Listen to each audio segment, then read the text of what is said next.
Hi guys, welcome back. Good to be back with you. It was a fruitful Tuesday when racing took place out, of course, at Hollywood Beach, Durbanville, and the guys did particularly well, I must say. I thought they did very well with regards to place accumulators and bipods and all that sort of stuff that was won. Well done to both Daryl Murray and Darren Burrows. There's our Weighted to Win handle. Twitter's starting to grow very nicely, and our WhatsApp group, we're opening another group. So please join us. Lovely to be with you.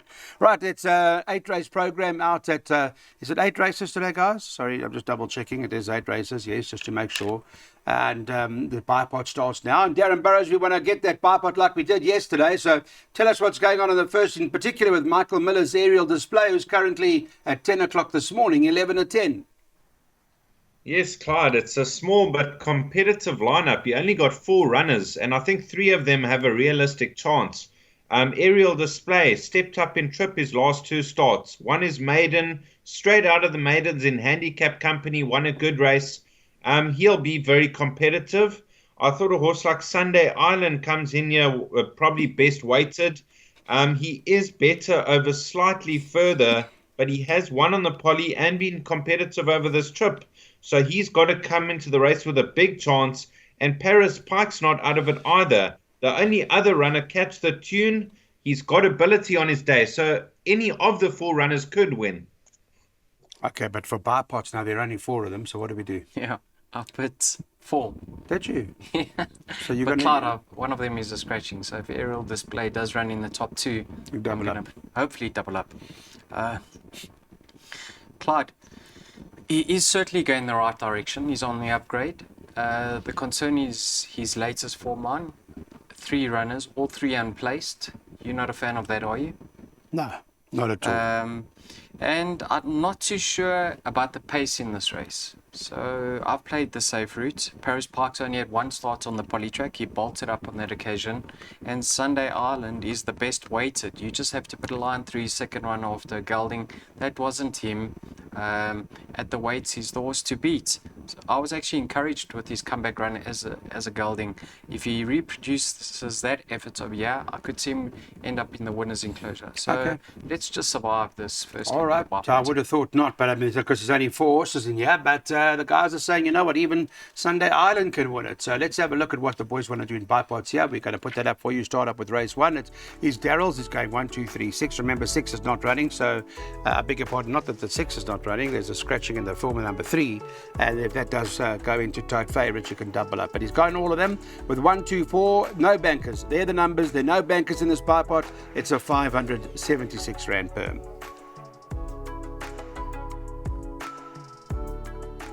Okay, so Rafiki's favourite now for our place accumulators tops the boards at 22 to 10 in the 1600 metre race. 7 Unlucky is the second choice at 5 to 2, and the 5 Cash Slip is at 7 to 2. Don't know, Darren, let me talk to you. Again, there's a race, I think, where you're going to perhaps have to go a few runners from a place accumulator perspective. What's your first 2 or 3 choices here? Well, my first 2 choices are actually the 3rd and 4th in the betting. Uncle Lucky. Now, I think he's coming on the right way, this horse. He took a while to find form, and now he's pretty much in his place. That 4th behind Gold Index last time out. The 5th runner was Super Fast, who came out to win just the other day. Cup of Magic is having his peak run. 3rd run after a rest, I think he's going to be very competitive. Was staying on late last time out over 1200. So 7 and 1. And then you got to include Rafiki. I'm not sure if he stays. He over-raced last time out and then just stayed on 1 pace for 4th. And Zabadak was well beaten by La Ultimo, but he's got to have a chance. Yeah, it's, I don't like the race. I must be honest, made in class field. I see Zabadak is not running, would have had a chance, but I don't like it. You? Yes, Clyde, you'll see I did have him in my perms. Obviously, he's come out, so if the favourite runs a place, I'll double up. Yeah. In the PO over here. My first pick is Rafiki. Now, I tried the mile last time. I'd say he wasn't disgraced and he was over racing on that occasion. I'm hoping he goes to the front this time and drops the bit. If that's the case, I could see him notching up a maiden victory today, Clyde. We saw Vernie King frag that form line. My second pick, I'm going to be with number 1, Cup of Magic. His comeback run after a rest was over 1700. he was far from disgraced. You can see he was staying on that occasion. Second run after the race, they dropped him in trip, and he was doing his best work late. I think this trip is ideal for him. He's going to possibly get the run of the race. And that form line in his penultimate start, Afropolitan, won his handicap debut. So yeah, 2 from 1, but a lot hinges on the pace of this race. Yeah, it does. Highest rated in this maiden plate, just from a ratings perspective, is Uncle Lucky, just ahead of Rafiki. But I don't know, it's a hard race, to be honest. So let's take a look. This is the PA. Here's what the boys are doing. Race number 2. Daryl's gone 1, 2, 4 by 3, 4, 5, 6 by banker, the 4 later on. So that's his banker in the third leg of the place accumulator. Then he's going 1 and 3 by 3 and 5 by 2, 3, 4, 6 by 1 and 2. So Darren Burrows has got one as well. And there you'll notice he's gone field, in fact, in one of his PAs, and right at the back he wants to go 2 bankers. So he's bankering that number 3. He feels that may well be the right horse, Rose Princess, and the last one is bankering number 2, Hatter. But this is not an easy card, everybody.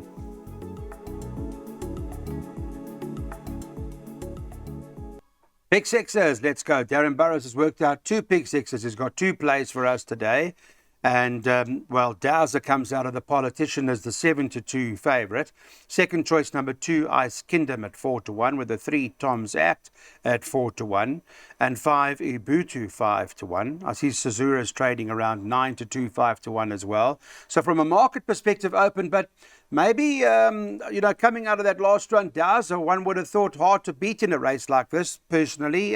Darren, what do you think? Well, Clyde, I originally worked out my first pick 6 with 1, 2, 3, 4, 5, and 6. And then I had a look at the equipment changes yesterday, and I saw the blinkers removed on Dowser.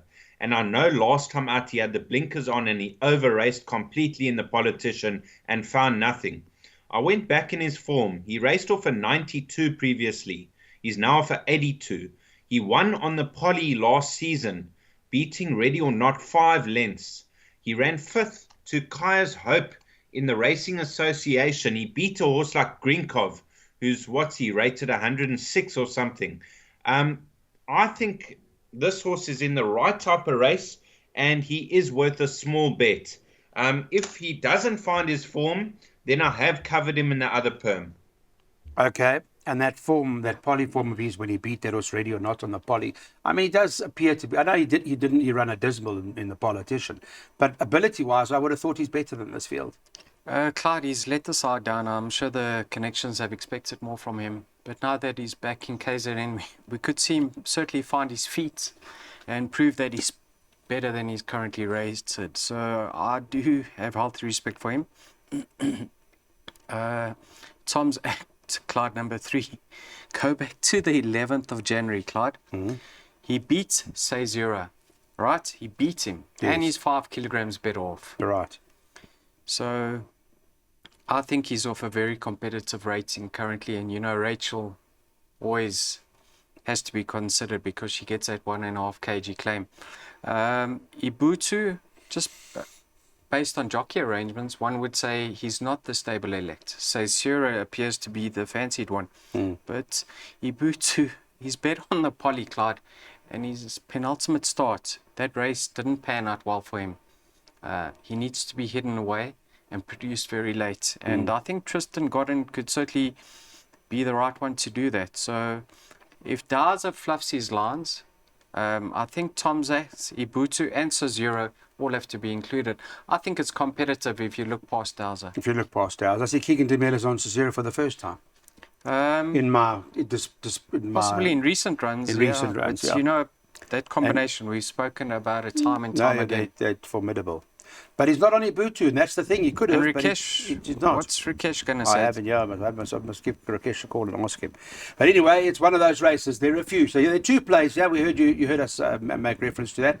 Here's the first one. Darren wants to go horse's first leg of the pick 6. So that's the one of the pick 6s. And in that pick 6, he's going to depend on number 3 in the second last leg as his banker. And that is a horse called Rose Princess, who, by the way, is priced up at 7-2. So that's the one pick 6. The other one is Banker Dow's in the first leg, and then he's obviously looking to cover the rest. And that perm on screen at the moment, you can do the necessary, get those bets on. It's pick 6 time.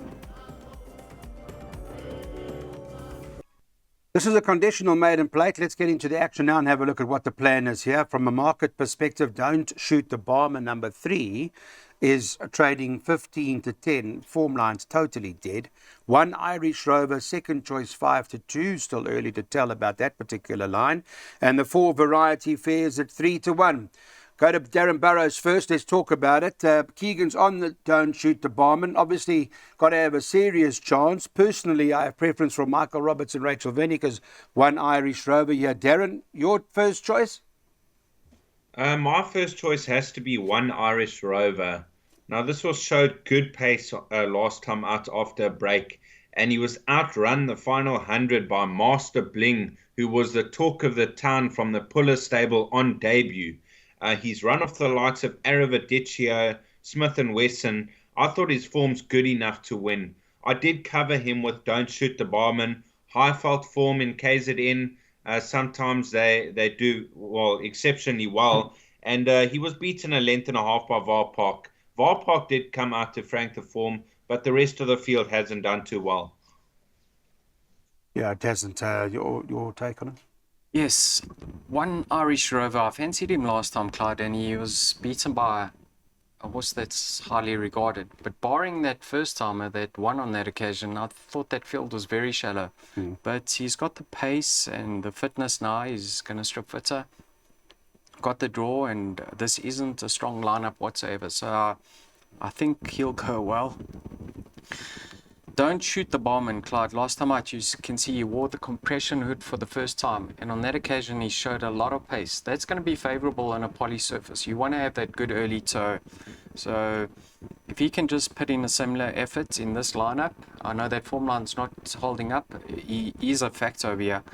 And then Variety Fair, Clyde. You can see this is a conditional maiden, and she comes up best weighted over here, 3 pounds or 1.5 kgs well in. And I think this race is going to be run to suit because both 1 Irish Rover and Don't Shoot the Barman have got that early toe, and possibly she could just slot in behind, and we can see she does run on in the latter stages.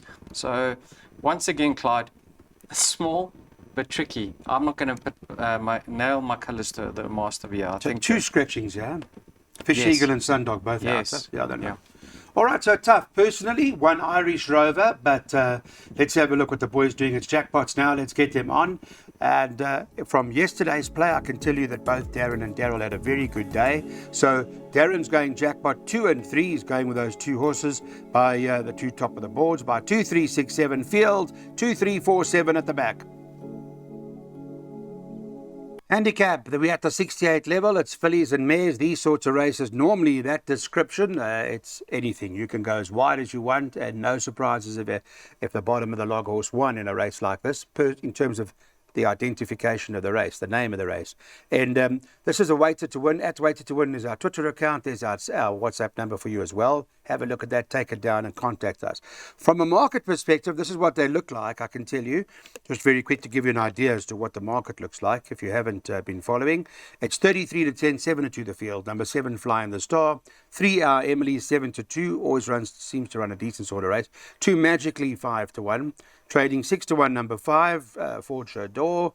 And also at that price is a horse called Vision of Will, who's trading at 6s. 1 Perfect Appeal, 6 to 1. And then you can get 16 to 1 Capriana.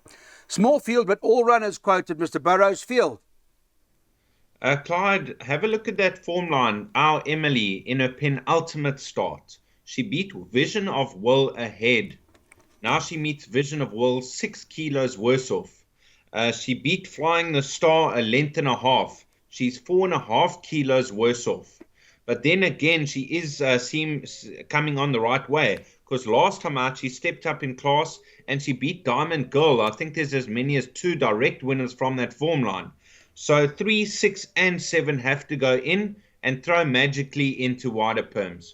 Okay, yeah, the form line is particularly strong because, as Darren quite rightly said, there are 2 direct form lines from our Emily already. turf winners. Turf winners, yeah. Turf winners. Like Darren's pointed out the weight turnarounds. Yes. Obviously, on paper, Vision of Will is certainly going to get the better of our Emily. But I don't think it's quite that cut and dry, Clyde. Vision of Will, last time out, she wasn't really striding too well. let's see how she feels on the day. If she's at her best, I would say yes, she could get the better of our Emily. But our Emily's coming from a yard that have got their horses in such a good space at the moment. Yeah. She's returned from a rest. She's unbeaten in those 2 starts to date. The penny has dropped for her. She's always been rated by the yard, but now she's finally starting to deliver what they thought of her. Flying the Star, another one that should be able to reverse the form. But then again, she hasn't seen the winner's enclosure in 600 odd days. Sure. She's got Keegan de Miller to assist her once again. I just think our Emily could confirm that form despite the turnaround in weights. I make this race tricky. Perfect Appeal's actually going to be my top pick. She's had 4 runs of this course and distance, Clyde, for 2 seconds and a fourth. Last time out, it was an open company event, although a filly won or a mare, I'm not 100% sure, I can't remember. But it was an open company event, and she goes extremely well over this course and distance. If she can latch onto magically and get the run of the race, I'm going to say she's going to be the filly to beat. So I'm going 1 ahead of 3. Okay, well, she's one of the outsiders in a small party field as Perfect Appeal. So, and it is that kind of race. It's tough. I must be honest. It's not easy. All right, here we go. Let's have a look at what the plan is. Here's our selections. We've got Daryl Marie's jackpot. He's going field with a couple at the back, and that's the cost.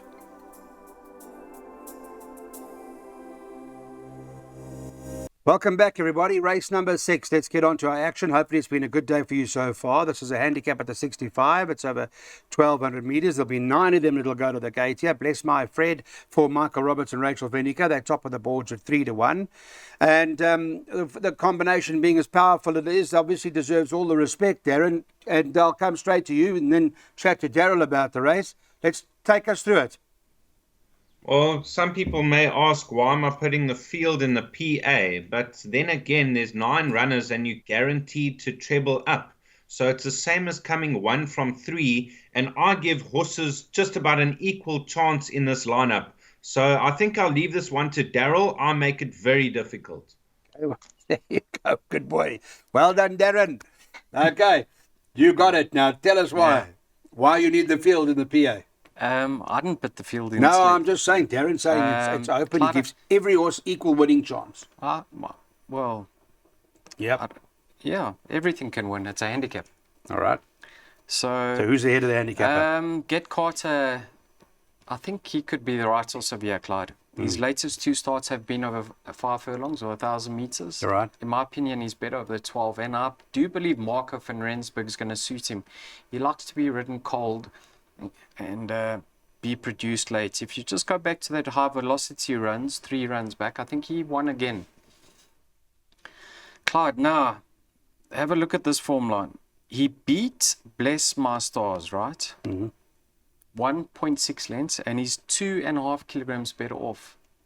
So shouldn't he confirm that form with Bless My Stars? Should. He should on paper. Bless my Fred. Bless me, Bless Fred. me, Fred. Sorry. Bless my, you wish Bless My Stars was in here and you couldn't Yeah. get on. Yeah. She so- did Bless Me, Fred, Clyde. She beat, well, he beat Bless Me, Fred, and he's better off at the weights. Bless Me, Fred worries me. This horse tends to hang in the business end of the race. Okay. We saw that last time, Clyde. I don't like when I see that. I think there's underlying issues. I see the form line's good. 1 runner, 1 winner. Ollie's face, eh? The horse that gets fitted with blinkers for the first time is Halabras. So that interests me because he's been thereabouts in his recent starts without them. And if it has the desired effect, Clyde, it could improve him a length or 2. So he comes into the play. I'm going to say 3 from 5, but like Darren touched on, the race certainly doesn't stop there. Doesn't stop there. I mean, Buster Keaton beat Roy's July Magic and Captain Rocket, and they both came out and won next time. So you give that any sort of chance, Buster Keaton? Yes, I do, Clyde. You do? But So- if he wins, unfortunately, I'll be out. So Yeah, it's one of those. All right, what do you mean out of? out What? of the jackpot. Out so of I the think. pots. Okay. All right, well, it's that handicap. It is at the 65 level. There are lots of horses that are in here that can win, but perhaps Get Carter, as Daryl Marie made reference to, may well be the right horse here for MJ Odendaal and Marco van Rensburg. Here is what we're doing in this race. It is going like this. Darren's taken a pick 3. He doesn't like the race at all. He's gone field. And in the next race, he likes that the 3 horse very much, Rose Princess, who's trading at 10 o'clock this morning, 4-1, and then lots of horses at the back. Okay, back with us. Thank you. Welcome. Handicap, fillies and mares, 1,400 meters. Take out the 1, not running. Star Choice is not going to take any part in this race, and they bet 3-1 the field. Yeah, but this is the race where Darren Burrows is telling us about Rose Princess. Rose Princess run behind Hatter. Birdwatcher was just ahead of it, came out to run a drum, so at least the form so far so good, Mr. Burrows. And any other reason why you want to go into Rose Princess as big as you are? Not big, but I have banked her in one of my pick 6s. Now, this filly, I watched that replay last time out, and she stayed on strongly all the way to the line. It was encouraging because if you look back 3 runs, that was in April 2022. So she's had 2 comeback runs after, 9 months off the track. So she was desperately in need of both of them, running 4 lengths off and then beaten only a length and 3/4. Her rating's down to a 58 from a 77. And peak fitness, peak run, I think she's got the measure of this field. There are dangers. Oda V, good last effort behind Maria Carolina.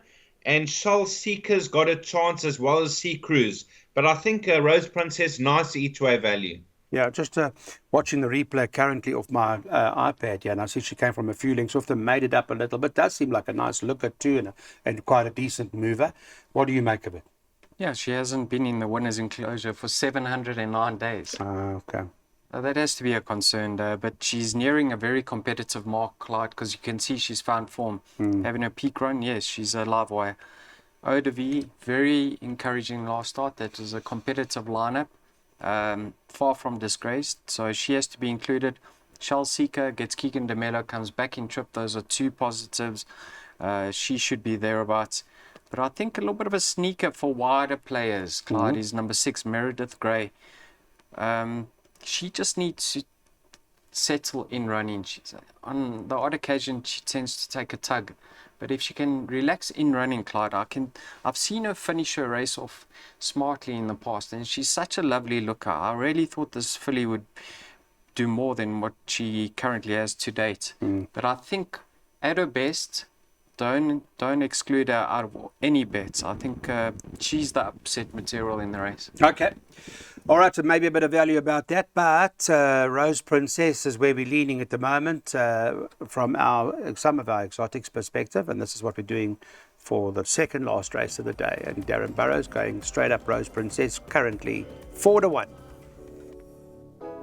Last race of the day. Welcome back, everybody. Let's hopefully Daryl Marie's got a shrewdy for us here. We're going to talk to him now about this handicap at the 64 level. It's over 1,400 meters in the race, and here they've got Hatter top of the boards at 3-1. Mr. Marie, Aggressivo, Alison Wright, Keegan DeMello team up 7-2. Mr. Puller and Mr. Moodley doing particularly well with Miss Lila. They're 5-1, and then you've got Cape Town Affair, who's at 5-1. And I wonder if a horse like Vengeance Forever hasn't even maybe got a bit of a claim. Yeah. What do you like? Clyde, I thought I had a bit of a sneaker over here, Clyde, in number 1, Word for Word. Now, last night, he was priced up at 14-1. You got in early. You got in early. And we've got a little bit of a kitty running. You must, yourself, another astute form studier, and myself, we've got a kitty. And I asked him to give the top 3 in the last race, his top 3 picks, and Word for Word didn't feature.